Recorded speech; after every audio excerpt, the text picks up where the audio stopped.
And that inner choice is where you strive in every moment, in every role, to seek to bring out the best.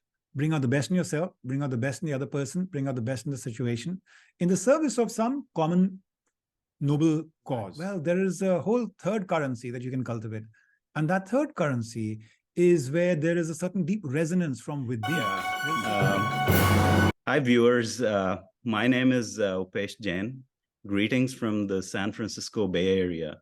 I'm the host of the Exec Talk channel, a forum I started to talk to CEOs and executives about their journeys and distill their experiences and learnings for our viewers' benefit. While most of my guests on this channel so far have been CEOs or executives who started or ran companies or institutions, we have a real unique treat in today's guest, Dr. Hitendra Wadhwa, professor, author, entrepreneur, and consultant.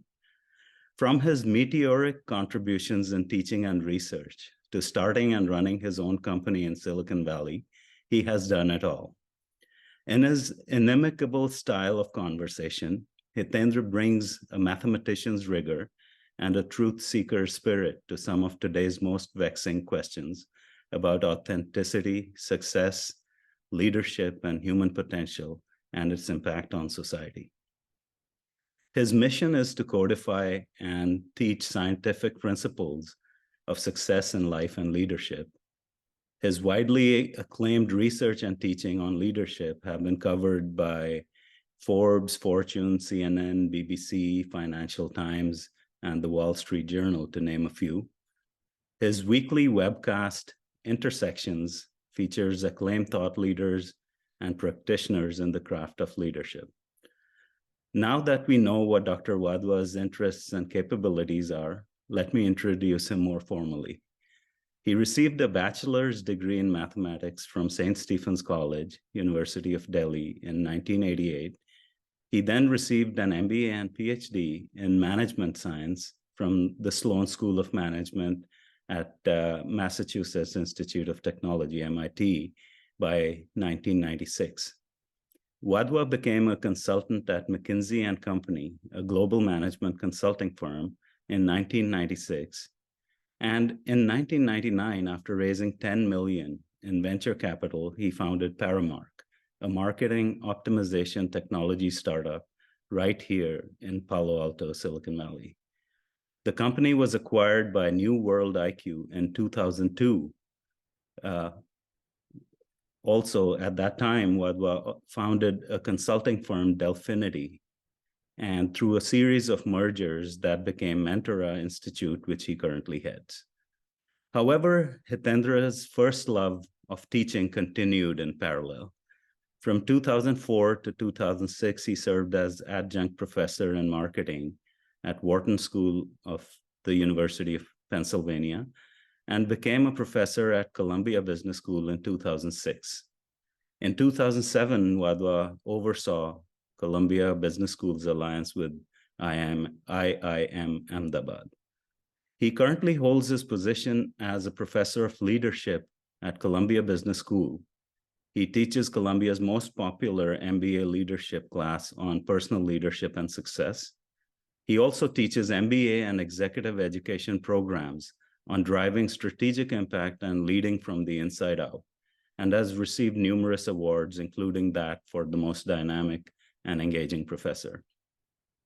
In parallel, at Mentora Institute, he continues to provide in-person and online leadership training and coaching for corporate executives. Teachings at the Mentora Institute are largely based on Wadhwa's inner mastery, outer impact model, originally developed at Columbia Business School. And his clients include Accenture, SAP, Pfizer, Tata Group, a Big Four accounting firm, and Morgan Stanley, to name a few. Viewers, we are in for a special ride today, so please fasten your seatbelts. Welcome, Hitendra, and thanks for sparing the time. My pleasure to be here with you, Upesh, and with our listeners, and thank you for that very gracious introduction. You're welcome. And, you know, one cannot cease to be amazed at the breadth of work you've done. But let me start at the beginning. You grew up in India, and your father was an IG in the police force, and I believe your mother was a homemaker. What are your early memories from your childhood, and how did they shape you and the path you embarked on? Yeah, I think that's a great place to start, because regardless of how much gray hair we have, at the end of the day, so much of who we are is rooted in those early life experiences. I feel very blessed having grown up in a country where sometimes I like to say that, it's a culture that is very, very, very beautiful on the inside, and can be a little bit, messy at times on the outside. And moving from there to the United States, and as an early part of my adult life, and I was 21 and graduated from college and came here. In contrast, this was a world which was very, very beautiful on the outside and can be sometimes a little messy on the inside. So Right. so when you ask me that question, it takes me back from America to that place which was so beautiful on the inside. There was so much love, so much of a sense of simplicity, to life, Right.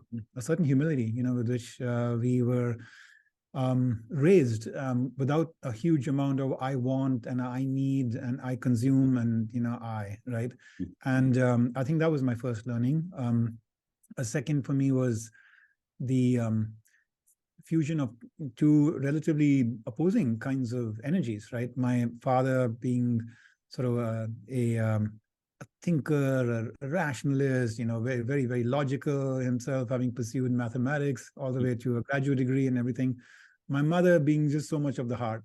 And so being able to see these two energies flow so richly at home was, I think, very rounding, I think, exposure and experience, and a blessing to have.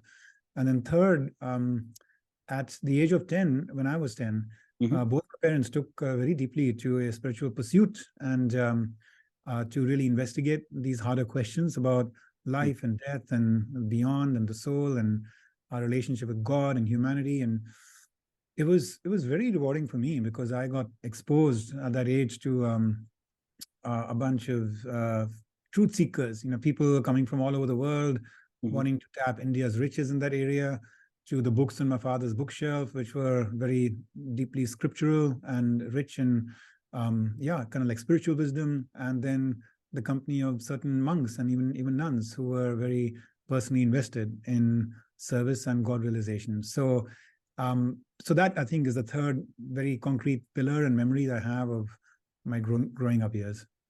That's great. So you go from that kind of a backdrop into pursuing mathematics in undergraduate, which is, logical on one side, and, a lot of the things you touched upon are more abstract, or, so what was the rationale behind that to go into a degree of mathematics? Was it purely because your dad had that background, or that's where the breadth of thought was at that time? So yeah, I mean, I had a love for mathematics, and I think that it only grew when I was in college, because the mathematics became richer, deeper, more beautiful, more patterned, and symmetric, and everything. We learned the basics in school just to be able to, in my eyes, like, earn the right to do really deeper kind of theoretical and pure mathematics, by the time we reach college age. And so I found it very hard to pull myself away from mathematics after college. And so that's why I kept going with it even into graduate school. And on the one hand, it does appear to be somewhat unrelated to one's like deeper searching and quest for, meaning and understanding about life and the universe and the world, unless you look at it from a purely physics vantage point.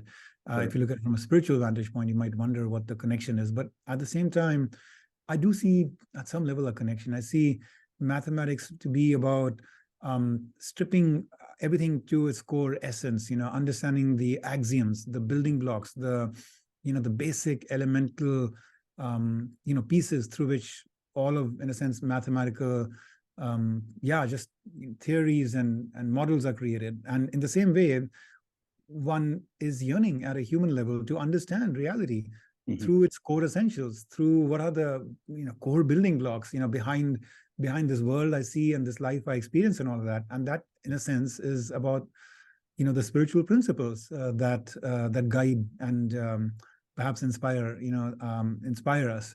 And so I did see some connection between that mystical kind of investigation that I was very drawn to, and also the kind of sort of sensibilities it takes to be pursuing mathematics. Right. Great. Awesome. I mean, there is a link somewhere, across that spectrum.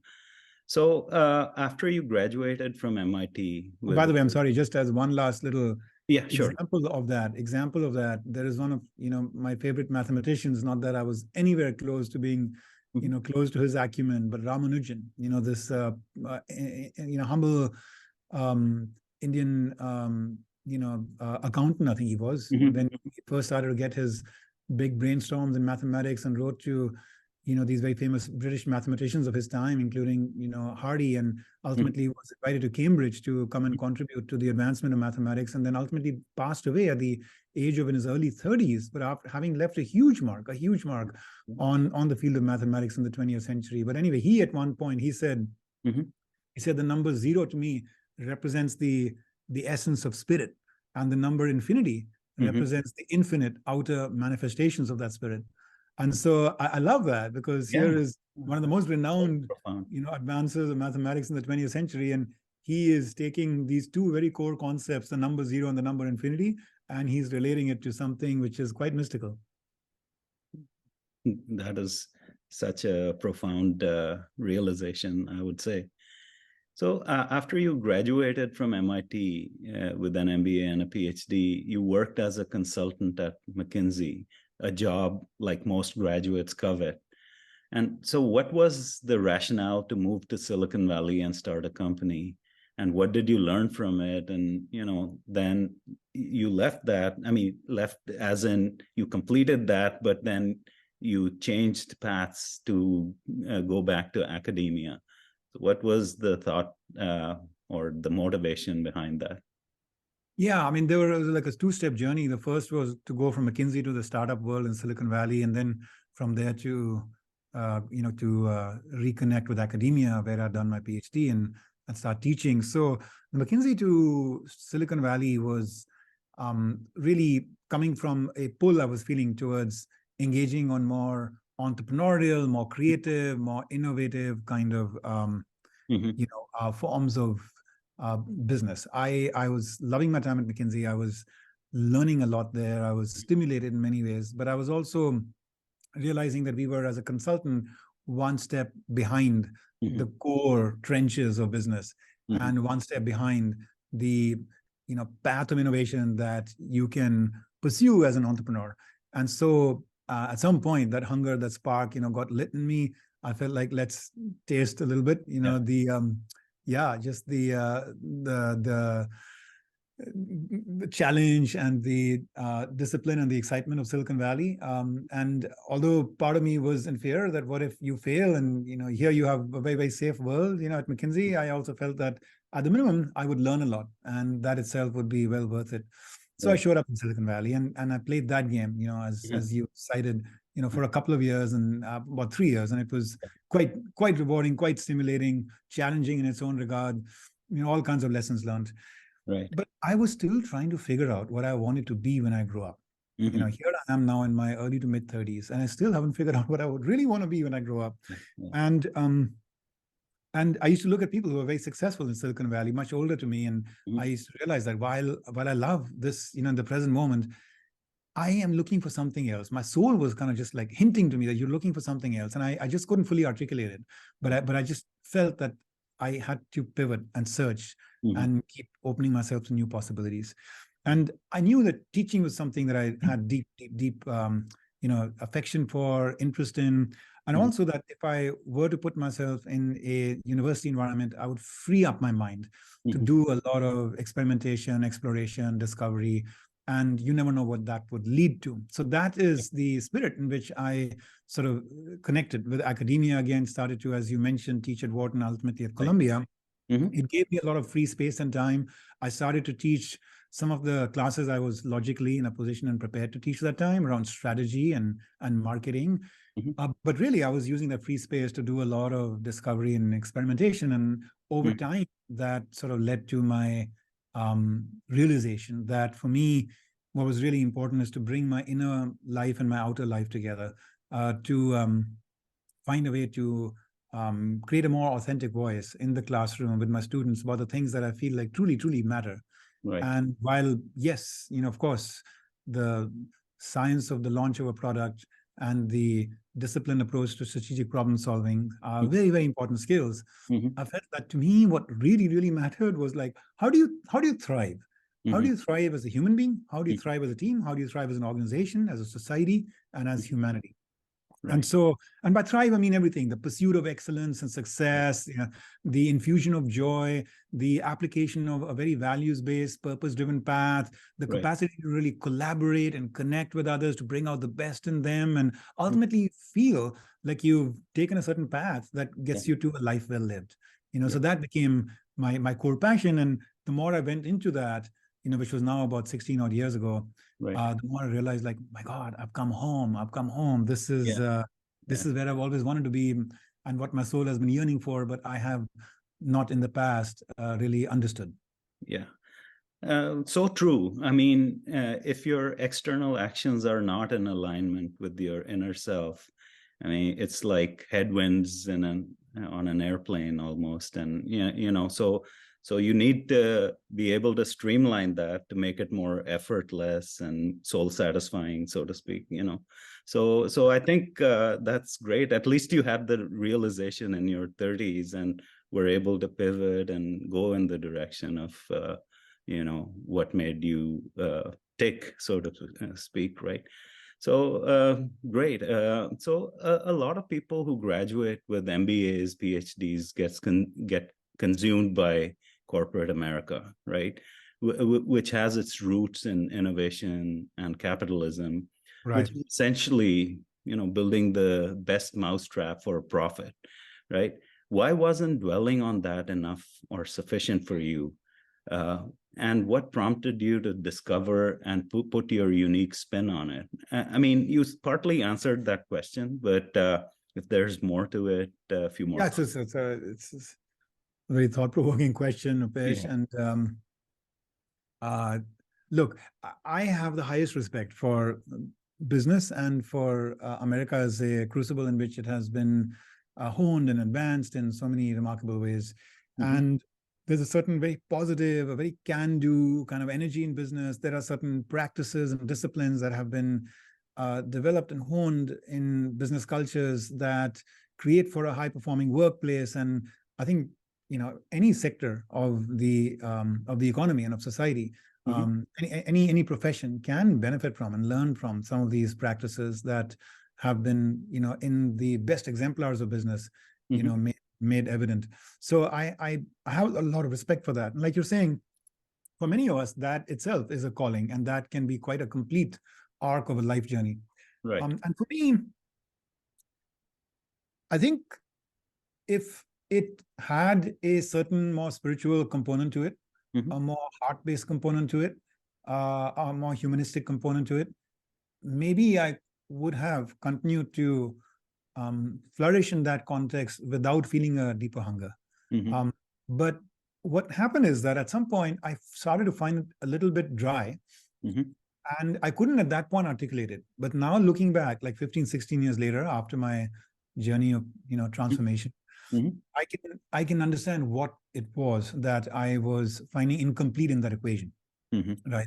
And that is what we were just talking here about. That I have come to the conclusion that the most rewarding life, the most complete life, the most authentic life for any of us, individually or collectively, in a society or or in an organization or in a family or by ourselves, the most rewarding and complete life is one where you bring together that material energy of advancing in a certain sort of very, very tangible and physical and consumer-oriented way, but then also merge it with a certain spiritual energy, right? And the spiritual energy gives you a sense of attunement with what it is that we are meant to manifest at this point in the history of humanity, with what is unfolding around us, to be of service in some ways.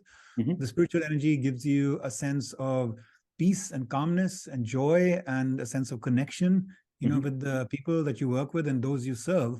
And maybe even a sense of motivation, right? Yeah.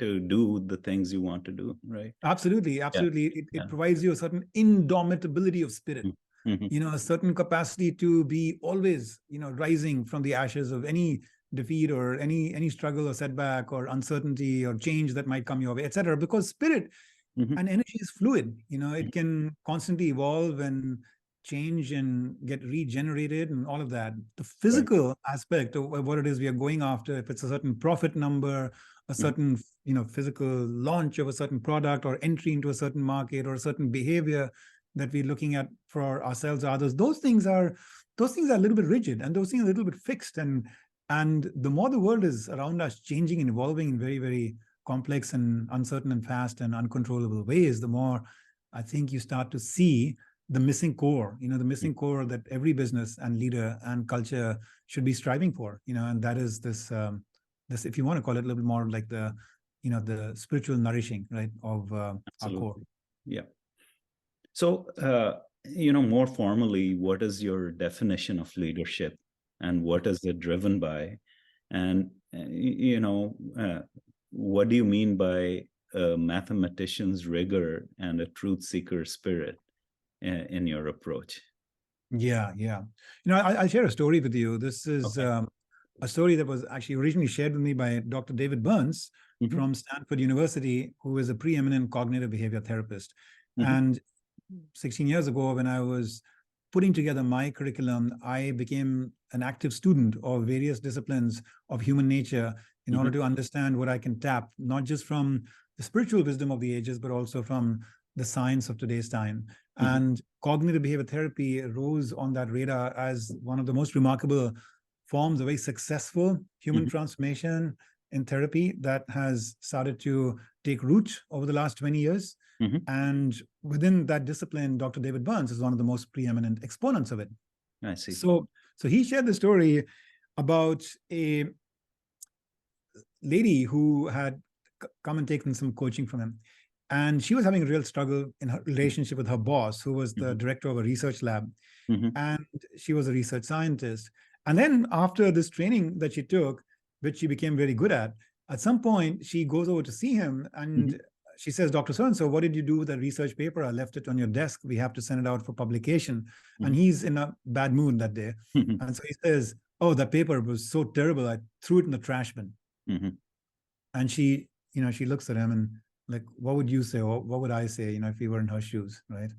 And then she says, Dr. So-and-so, look, you're so right. The writing in the paper is not at your level. And in fact, that's one thing I really admire about you. And when I was in graduate school, it really attracted me to come here and work here in your labs, because your writing is, so accessible, so inspiring, so eloquent. And while the writing may not be at your level, the research we've done in this paper is very, very good, over the last year. And you do want this out in the scientific community soon, isn't it? In a timely way, so that they can benefit from this research and we can put it out there. So let me ask you this. My writing may not be at your level today, but there's no reason it can't improve. Would you be open to having me bring the paper back up to your desk, and maybe you can guide me a little bit on my writing? Right. And he gets a little bit soothed, and he was like, okay, bring the paper over. And she does. And he says, cut these 4 lines. And, these 2 lines could be written so much better this way and not that way. And he doesn't turn into an angel overnight, but he is soothed enough that he's actually helping her. He's giving her good input on her writing and approves it to be sent out for publication. They send it out and it wins an award. Takes a positive turn. Yeah. A very positive turn. And I use that story because, look, I mean, she could easily have rolled her eyes and said, he's a terrible manager, I'm going to quit. And in some cases, that's what we should do. We should quit. But there are times, like hers, where you really like the job. You really feel like the same person who has a bad management style is also just a great mentor and is a great exemplar in terms of some of his standards. And I can learn a lot from him. And he's also supported me at an early stage of my career when other labs were not ready to give me this position, et cetera, et cetera. There might be, 30 benefits to being there as well. So, which is likely to be what her case was. And so in a situation like that, one could then ask, well, when you face dynamics like that, Mhm. who's following? Mhm. Who is leading and who is following? Correct. Officially, he's supposed to be the manager, Yeah. but we know that in this situation, she was the one who was leading and he was the one who was following, Right. right? And so when you ask about the definition of leadership, Mhm. what I found is that it's best to think of it not as an approach it, not as an outer dispensation, but as an inner choice, an inner choice that you can make, I can make, any of us can make. And that inner choice is where you strive in every moment, in every role, to seek to bring out the best. Bring out the best in yourself, bring out the best in the other person, bring out the best in the situation, in the service of some common noble cause. Correct. That noble cause or purpose could be, we're sitting together for dinner and now let's put our distractions aside and get fully invested in warmth and connection and celebration, honoring each other's presence, and then leave the dinner table feeling very fulfilled. Right. Or it could be I'm meeting a certain stranger, at the airport, or it could be I'm, talking to my team, or I'm in a room as the most junior person with the board and the C-suite there. And it doesn't matter. In any or all of the situations, what can you do based on whatever that common cause is to bring out the best in yourself and bring out the best in others, just like she did in that moment by bringing out the best in her boss and in her own self. And that might not be a function of the hierarchy or the title, and so it's more hinging on the actions that person did than the external factors, right? Yes, exactly. Great example. Thank you for that. So how does your definition of leadership help motivate executives? Is it orthogonal to the classic definition of leadership, which is imbibed in hierarchy or the traditional forms of leadership, right? Like the leader of an army, or what I mean. So, is it orthogonal to the classic definition of leadership, or how does it? Yeah, I mean, one way to think about it is that what it does is it takes the focus from the outer to the inner, and then takes it back from the inner to the outer. So in the traditional world, leadership was approached in one of two ways. One is through the lens of authority, that you're a leader based on how much budget you have and how many people are directly reporting to you. And and then there are these tools that are available to you of command and control through which you can exercise leadership because people better listen to you. So the main role of a leader is to make sure that you're making the right decisions, holding sway over the right sort of, situation, and then helping advance this army to march to your beat. And then the other approach was one which had to do with power. That leadership was about aggregating and expanding as much power as you can access. Because the more power you have, then the more you are able to lead and allow your agenda to be pursued, not just by yourself, but all the resources and people you can galvanize. And that approach, again, is ultimately tied to this notion of authority. The authority may come from the financial power you have, the intellectual power you have, the formal the power. physical power. Yeah. So ultimately, it's about power, right? And what this approach says, what my approach says, is that, well, there is a whole third currency that you can cultivate. And that third currency is where there is a certain deep resonance from within. There's a certain attunement and a certain harmonization of the energy from within. If you can be someone who can stir up the spark and the desire for anybody and everybody to go on a hero's journey, because you have that, Upesh, I have it, our listeners have it. We all want to go on a hero's journey. If you can stir that up in people, that's a whole other kind of power. And that power is one which I guess some people could claim it can be abused as well. And I respect that. And at the same time, the way to approach that I am proposing to offer is one where you are seeking to activate the better angels in people's nature, the better angels in their nature. And when you do that, in other words, by helping people quest for wanting to do noble things, beautiful things, joyful things that allow them to transcend, in a sense, their own habits, their own impulses, their own ego, in order to be able to look back, at some point in their life and say, oh, wow, life gave me this canvas and look what a beautiful painting I made on it, right? Like if we can get people, into that kind of questing, well, then often people are able to pull away from their own desire to suit the interests of their own team, or expand their budget, or keep pushing for this promotion or for that, assertion in a room relative to somebody else, or a claim that they're the smartest person, etc. All Right. those kind of more limiting hungers get put aside in the collective desire to want to do something really, really meaningful and historic together. And so that's what this model of leadership really invites you to do, to recognize that within each of us lies a sleeping hero. Mm-hmm. I call it your inner core. Mm-hmm. That inner core is a space of your highest potential, your best self, where you are beyond ego and attachment and insecurities. Mm-hmm. And the role of a leader, therefore, is to seek to discover and activate some dimension of that core. Second World War, Churchill becomes a prime minister. He activates courage in the British people at a level that they were just not experiencing until he became prime minister and Neville Chamberlain had resigned. The India's independence struggle, and Gandhi was able to activate calmness in the Indian people despite the pressures and disappointments and struggles over 27 years of fighting for a non-violent approach to India's independence. Steve Jobs in the 80s and 90s and 2000s activating creativity in people, right? Mother Teresa activating calmness in people. Mandela activating conciliation, the ability to kind of, move beyond disappointments and past struggles to build trust again with the other party. So conciliation, creativity, compassion, calmness, courage, these are qualities of the core. And that's what, great leadership is about.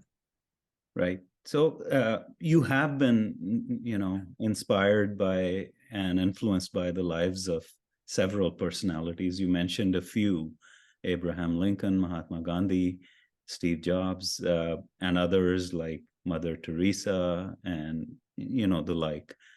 So what led you to write your book, Inner Mastery, Outer Impact? And was it the lives of these people that influenced that? Or was it more of a realization? What is the gist of the book, and how is it applicable to the real world? That's great. No, I appreciate that. Inner Mastery, Outer Impact is the outcome of 15 years of my research and my teaching, both at Columbia University as well as at the Mentora Institute. And what it proposes is that there is a way for us to operate in life as well as in the workplace in a way so that we are able to simultaneously both pursue success on the outside as well as an authentic, meaningful life on the inside. I like to call it inner success and then outer success. Right. And that way to get there, if I had to distill it to its most simple prescription, then it is to be activating and expressing your inner core. When you're able to let your inner core shine through in everything you do, then you are able to create the conditions where both you feel very harmonized and connected from within, and also you attract and draw to yourself the support and the respect of others, and the conditions in which, again, success can come knocking on your door instead of you having to go out and pursue it. Now, what is this inner core? In spiritual traditions, you might call it your soul. So this book is all about soul love, soul wisdom, soul purpose. And perhaps for those of us who are more secular and don't necessarily have a strong draw to any kind of like scripture, we might like to think about my inner core as my highest potential. When I'm there, then I tend to be able to do what is just the right thing to do. I am free to make my choices beyond just following my impulse. I feel deeply committed to noble causes. I feel very connected with the people around me. I feel curious and open to growth in whichever form it comes to me, because I'm always a work in progress. And I feel very calm and receptive, to truth, so that I am not like emotional or protective or defensive, but I open myself up to understanding, issues in a much more balanced and objective and complete light. And I'm also very centered in like a joyful spirit, because I don't have any unhealthy hungers I'm bringing to my family or to my workplace that I need this validation, or I need you to feel like I'm the smartest person or this or that. No, because I feel my cup is very full from within. And so I can show up on the outside just to serve and support and do. So that state, which you and we all get into from time to time, but we also slip out of from time to time. That state is what I call your inner core. And so the book provides you 5 pathways towards cultivating your core and expressing it in everything you do. those pathways are what I call energies, the energy of purpose, the energy of wisdom, the energy of love, the energy of growth and of self-realization. And then those individuals you mentioned, those leaders, yes, it's true. They have been a tremendous source of inspiration for me. So has, the stories of so many executives and students who, in taking my class, have shared their own journeys as well. And of course, experiments and lessons I've learned from my life are all grounded in that, fusion between spirituality and science. Right. Okay. Yeah. I mean, while you were, delineating your thoughts, I mean, what I got a visual of, a compass and how it aligns with the magnetic field, and so in some ways it might be analogical to what you were saying, right? That your internal moral, spiritual compass is aligning with the external world and making you do the actions that are driven from that inner core, right? So don't know if you agree with me, but that's the visual that was coming up to me, So yeah, that's beautiful. That's a yeah. beautiful metaphor. Yeah. And so any parting words or advice for my viewers, Hitendra? This has been an enlightening conversation, and we have limited time today, but maybe we'll connect another day. But any parting words or advice for my viewers? Yeah, thank you, first of all, for all the beautiful work you're doing, Upesh, in bringing together these kinds of ideals and individuals. And I want to share that the world around us today is not always behaving in a very predictable way, in a stable way, or in a reassuring way. There are all kinds of shifts and changes that we have seen over the last several years, COVID being a major one, war being a second one. And these don't seem to be necessarily all leaving, our life experience and our frame. When we look at the next several years, there does appear to be the likelihood of more instability. And in that context, I cannot think of a more critical need that the universe is inviting you to take on than to really create that stability, that reassurance, that clarity for your own self from within. Because the more that you do that for yourself, and we all have infinite possibilities of how much of that inner practice we can take on, how much we can sharpen and hone it, and how it will help us to get to that sense that, all that hunger and stability I'm looking for from the outside is what I already am on the inside. It's not just available to me on the inside, it's what I am on the inside. The more I think of us who take that on and get to some semblance of that from the inside, my sense is that we will find automatically that life starts to resolve itself. These outer issues start to get ironed out and smoothened out. And we start to see that societies also become the best versions of themselves when we as individuals and as families become the best versions of ourselves. So it's my prayer and my exhortation and my invitation to any or all of us to take on that inner pursuit and have faith that through it, the answers and the clarity and the ultimate stability will come that we're all seeking in the world outside as well. Amen to that. And I mean, Hitendra, I'd like to thank you for your time. I think you've taken the interpretation of leadership to a totally, totally different level. Hopefully my viewers can apply your insights to themselves, their jobs, and the trajectory of their lives, and become leaders in their own right. I would urge them to subscribe to your newsletter, Intersections, as well, and work with your institute if needed. I personally benefited a lot from your wisdom. Really appreciate this time spent together and look forward to many more such sessions. Take care and stay in touch. And I'd like to thank you from the bottom of my heart. My pleasure. Take care all. Bye-bye. Take care. We'll talk to you soon. Take care.